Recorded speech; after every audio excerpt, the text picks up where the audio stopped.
यार देखो, दो पेपर हुए अभी यूपी के, बहुत इंपॉर्टेंट, आरओ और कांस्टेबल। ठीक है, अब दोनों में खबरें ये चल रही हैं कि पेपर लीक हो गया। कांस्टेबल वाले में ज्यादा चल रही हैं। ठीक है, तो हम शुरुआत से शुरू करते हैं, पेपर लीक कैसे होता है और क्या कितनी इसमें सच्चाई है और हमको क्या करना चाहिए। तो देखो, यूपी पुलिस कांस्टेबल की अगर हम बात करते हैं तो ये क्या है, ये परीक्षा है। कांस्टेबल कौन होता है, कांस्टेबल के ऊपर कौन आते हैं? देखिए, कांस्टेबल जो कहते हैं ना कि फंडामेंटल यूनिट ऑफ बॉडी क्या है, cell. So fundamental unit of police force क्या है, कांस्टेबल। कांस्टेबल से चीजें शुरू होती हैं, राइट। उसके बाद फिर सब इंस्पेक्टर आते हैं, फिर इंस्पेक्टर आते हैं। हालांकि कांस्टेबल के ऊपर भी हेड कांस्टेबल आते हैं। एक बहुत बड़ा ये चलता है ना कि आप ज्यादातर जो प्रमोशन है वो इंस्पेक्टर तक ही जा सकते हो। ठीक है, मतलब एक कहते हैं ना कि हमारा कॉलोनियल सिस्टम है, हालांकि वो उससे बाहर आ गए हैं। आज जो इंग्लैंड में सबसे बड़ा अफसर बना बैठा है वो एक समय कांस्टेबल था, बट कांस्टेबल कभी एसपी नहीं बन सकता, उसके लिए कोई यूपीएससी देना पड़ेगा। तो इस पर काफी विवाद चलता है और बहस चलती है, तो खैर इस पर भी हम बात नहीं करेंगे। तो पहले तो कांस्टेबल जो होते हैं वो पुलिस में होते हैं, पीएससी में होते हैं, ठीक है, रेडियो डिपार्टमेंट में होते हैं। बेसिकली ये जो है ना कि ये फर्स्ट लाइन ऑफ डिफेंस है। अगर कुछ भी प्रॉब्लम हुई तो आपको कांस्टेबल ही दिखेंगे। ठीक है, सबसे आगे जो है कांस्टेबल ही खड़े रहते हैं और बहुत ही बहादुरी से, बहुत ही अच्छे तरीके से अपना काम करते हैं, लॉ एंड ऑर्डर को मेंटेन करते हैं, राइट। सो कहते हैं ना कि ये बॉटम अप अप्रोच, सबसे नीचे, first line of defence and the जो सबसे आगे रहता है। तो कांस्टेबल की परीक्षा हुई, ओके। 17 फरवरी को ये परीक्षा हुई, 2 शिफ्ट में होनी थी। थोड़ा सा एग्जाम के बारे में पहले जान लेते हैं। 60,244 पद थे, ठीक है, तो लगभग 60,500 के करीब जो है इन पदों पे परीक्षा हुई और 48 लाख लोगों ने, जो अभ्यर्थी हैं, 48 लाख बच्चों ने एग्जाम दिया, राइट। अब इस एग्जाम की अगर बात करते हैं तो इस एग्जाम 150 सवाल आए थे, 150 क्वेश्चंस, 300 मार्क्स के, 300 मार्क्स के, यानी कि हर एक सवाल 2 मार्क्स का। नेगेटिव मार्किंग थी 0.50 यानी कि 1/4। 4 सब्जेक्ट थे, हिंदी, रीजनिंग, इंग्लिश और मैथ्स।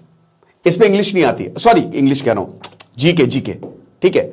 तो इसमें इंग्लिश नहीं आती, हिंदी आती है। तो ये एक बहुत बड़ा, जैसे इंग्लिश एक बहुत बड़ा रोड़ा बनता है कई बार यूपीएससी में सीसैट को लेके भी, कि इंग्लिश बहुत टफ आती है, इस पर भी काफी विवाद चलता है।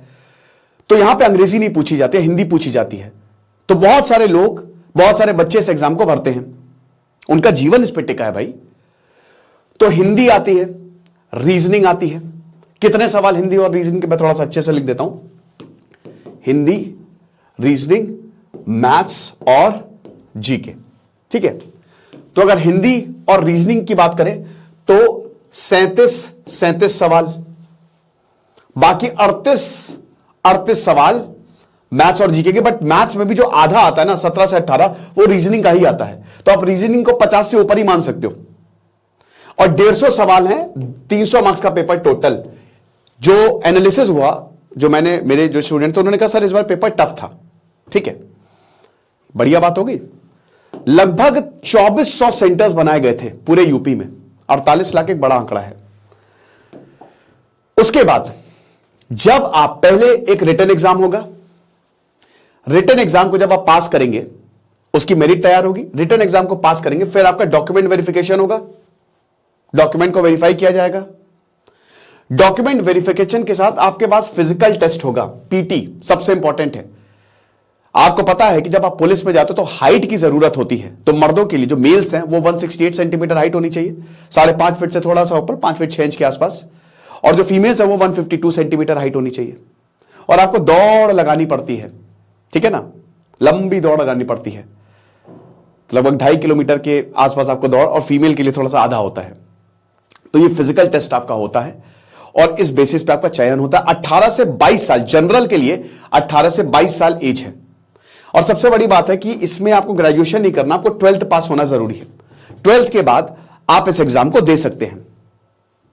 तनख्वाह कितनी होती है, मैं देखिए अब बेसिक पे और वो सब नहीं बता रहा, मैं आपको बता दे रहा हूं, 26,000 से 30,000 के बीच में तनख्वाह होती है। पुलिस एक स्टेट सब्जेक्ट होता है, ये सभी को पता है ना।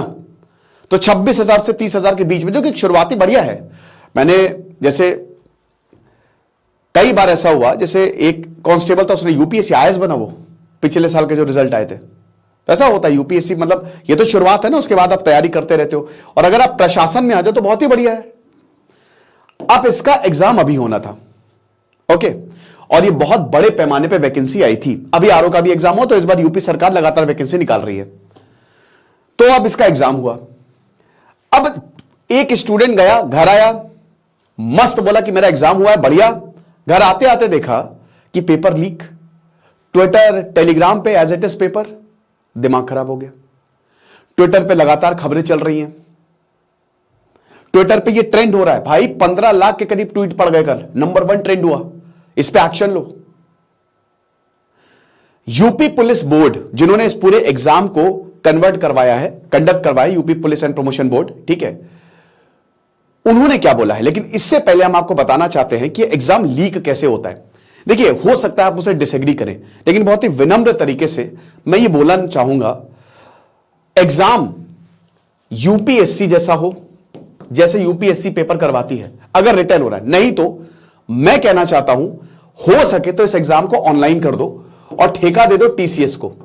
बैंक के पेपर जिस तरीके से होते हैं, बहुत ही शानदार तरीके से बैंक के पेपर कंडक्ट करवाए जाते हैं, बहुत ही जबरदस्त। और बैंक में भी 10-10 लाख 12 लाख ऐसे लोग भरते हैं, कम नहीं भरते, लेकिन बहुत ही जबरदस्त तरीके से वहां कभी पेपर, क्योंकि पूरा पेपर ऑनलाइन आता है। तो मैं तो यही बोलूंगा, मेरी अगर माने तो ऑनलाइन अगर हो जाए तो मजा आ जाए, इसमें पेपर लीक की समस्या खत्म हो जाएगी काफी हद तक। नहीं तो यूपीएससी के बोर्ड मेंबर्स को बैठाओ, आपके जो बोर्ड के पेपर्स होते हैं, सुरक्षा होती है, पेपर बनता है, किसी को नहीं पता कौन पेपर बना रहा है, पेपर जाता है, वो सिक्योरिटी में रहता है, एक पर्टिकुलर आदमी होता है, वही पेपर लॉकर से पेपर को निकालता है। तो पूरी सिक्योरिटी में एकदम हाई सिक्योरिटी होती है, पेपर आता है। तो लीक कैसे हो जाता है? देखिए, लीक में बिना कोई ना कोई, जैसे पिछले 5 साल में, आप सिर्फ यूपी की बात नहीं, कोई भी आप राज्य उठा ले, यूपी में तो बहुत सारे पेपर लीक हुए हैं। UP SSSC, RO, ARO, TET, ढेरों ऐसे कांस्टेबल, ढेरों एग्जांपल्स पड़े हुए हैं। कैसे पेपर लीक होता है भाई? देखो, कोचिंग माफिया इसमें जिम्मेदार होते हैं, कुछ कोचिंग जिम्मेदार होती हैं। पैसे दे दिए, कोई प्रशासन का अंदर का आदमी है, ठीक है, कोई बात नहीं, हम लीक करवा देंगे। पहले के जमाने में तो भाई इतनी चेकिंग होती नहीं थी, तो अगर सबकी जांच बैठाई जाए ना कि कितने मुन्ना भाई हमारे प्रशासन में काम कर रहे हैं, तो सबकी पोल खुल जाएगी। पहले के जमाने की बात करें, कई बार ऐसा होता था। तो ये पूरा अंदर का प्रोसेस काम करता है, और कहीं ना कहीं अंदर के लोग भी, हर नहीं 100 में से एक ही शामिल होगा, बट वो एक की वजह से हर कोई बदनाम होता है। कोई नहीं चाहता। आपको पता है, यूपी सरकार का बहुत पैसा खर्च हुआ होगा एग्जाम को कंडक्ट करवाने में, तगड़ा पैसा खर्च होता है। नोबडी वांट्स कि पेपर लीक हो। पेपर बहुत टफ नहीं है, ये आसान पेपर है, सिंपल पेपर है। ऐसा नहीं कि बहुत ही हाई लेवल का पूछा जाएगा। अगर आप बढ़िया है, अच्छे से पढ़ रहे हैं, तो आप इस पेपर को आसानी से कर देंगे, कोई दिक्कत नहीं है। अच्छी पढ़ाई चाहिए इसमें, यूपीएससी लेवल का नहीं है या पीसीएस लेवल का नहीं है। पेपर कोई अंदर का आदमी लीक कराता है, पैसे का भयानक पैसे फेंके जाते हैं लीक करवाने में।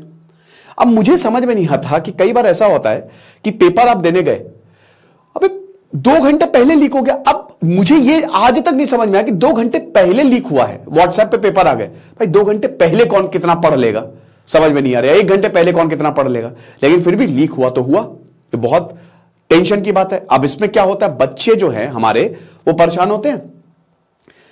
एक बच्चा था, वो कह रहा था कि सर मेरी तो पेपर देते देते शादी हो गई है। मैंने कब से शुरू किया था और कब अभी तक कुछ ना कुछ प्रॉब्लम हो ही जा रही है। राजस्थान का था वो, हद से ज्यादा दिक्कतें हैं। क्योंकि पेपर हुआ, 1 साल उसकी तैयारी में लगा। मेरे साथ ऐसा हुआ, AIEEE का मैं पेपर देने गया था, मुझे याद है, इंजीनियरिंग में। यार शुरुआत के 10 क्वेश्चन सारे के सारे सही, IIT के बाद AIEEE सबसे टफ होता है। मैंने कहा इस बार तो भाई NIT त्रिची मिलेगा मुझे, मैं खुश। तुरंत एक आते ऑफिशियल कहते पेपर लीक हो गया, उड़ जाओ। दिमाग खराब हो गया कि भाई मेरी 1 साल की मेहनत है इसमें। और फिर जब अगला पेपर हुआ तो वो फ्लो बन ही नहीं पाया मेरा, उतरा, और रैंक उतनी अच्छी नहीं आई मेरी। ये होता है, आप फ्लो में रहते हैं, आपको मजा आती है, लेकिन जैसे ही पेपर लीक होता है, फ्रस्ट्रेशन लेवल, पता नहीं पेपर कब होगा, जांच होगी, पेपर रद्द होगा, नहीं होगा। तो it's take a huge mental toll on students. तो भाई क्या है, क्या कर सकते हैं हम? देखो, इस बार प्रशासन ने बढ़िया काम किया, मैं ये नहीं बोलूंगा। इस बार पुलिस बहुत तगड़े तरीके से एक्टिव है। 287 लोगों की गिरफ्तारियां हो गई है, क्योंकि बहुत लोग पेपर दे रहे थे। 287 टिल अरेस्टेड अभी तक। तो आप ये समझिए कि हर जगह, चाहे कानपुर हो, चाहे गाजीपुर हो, चाहे बनारस हो, चाहे झांसी हो, हर जगह से पकड़े जा रहे हैं कि देखो कौन यहां पे कौन शरारती तत्व है। पेपर के आखिरी दिन तक लोगों को गिरफ्तार किया गया है, बट फिर भी खबरें आई कि पेपर लीक हो गया। अब सबसे बड़ी बात है सरकार का क्या कहना है। सरकार का यह कहना है, पुलिस बोर्ड का, कि भाई देखो पेपर लीक नहीं हुआ है, आप र्यूमर्स पे ध्यान ना दे, यानी कि पेपर रद्द नहीं हुआ है, तो कृपा करके र्यूमर्स पे ध्यान ना दे। ऐसी कोई भी खबरें नहीं आई हैं जहां पे पेपर लीक हुआ है। सारे सेंटर्स पे प्रशांत कुमार जो एडीजी है, उन्होंने कहा कि सारे सेंटर्स पे बहुत बढ़िया तरीके से पीसफुली हमने पेपर्स को कंडक्ट करवाया, इतनी गिरफ्तारियां की, स्पेशल इन्वेस्टिगेशन टीम बनाई गई एसआईटी, तो पेपर लीक की कोई बात नहीं है यहां पे, अब परेशान मत हो। लेकिन फिर ट्विटर टेलीग्राम का क्या भाई, बात तो उस पर चल रही है। तो अब सरकार ने कहा है लीक नहीं हुआ है, रद्द नहीं होगा, और ऐसा ही आरोप, इसीलिए मैंने अपने सूर्या को भी बोला था कि अभी रद्द नहीं हुआ है पेपर, राइट। तो जब तक ये नहीं होगा तब तक मैं कैसे वीडियो बनाऊं, या तो बहुत ज्यादा ठोस, तो इसीलिए मैं थोड़ा वेट कर रहा था कि अभी थोड़ा वेट करता हूं, बट आप लोगों ने बोला कि सर बना दो इस पे, तो मैंने कहा चलो ठीक है, एक बार मैं ये डाउट क्लियर कर देता हूं। तो सरकार का तो ये कहना है, लेकिन दाल में कुछ तो काला है, क्योंकि जो टेलीग्राम, इंटरनेट या ट्विटर पे चल रहा है वो क्या है, इसका सोल्यूशन क्या है। सोल्यूशन यही है कि भाई यहां पे एक ग्रुप बनाइए स्टूडेंट को, और वो सरकार से मिले और उनको अपनी बातें बताएं, है ना, और सरकार भी बच्चों से बात करे, वार्तालाप करे लगातार कि अच्छा ये दिक्कत है, ये प्रॉब्लम है, तब जाके कुछ सोल्यूशन निकलेगा। अगर पेपर लीक हुआ है तो सरकार को उसमें बहुत ध्यान देना पड़ेगा, और अगर पेपर लीक नहीं हुआ है तो उसकी भी जानकारी सरकार दे।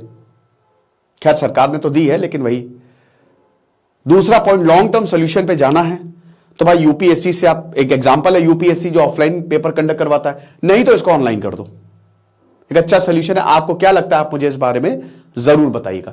तो फिलहाल अभी यही खबर है।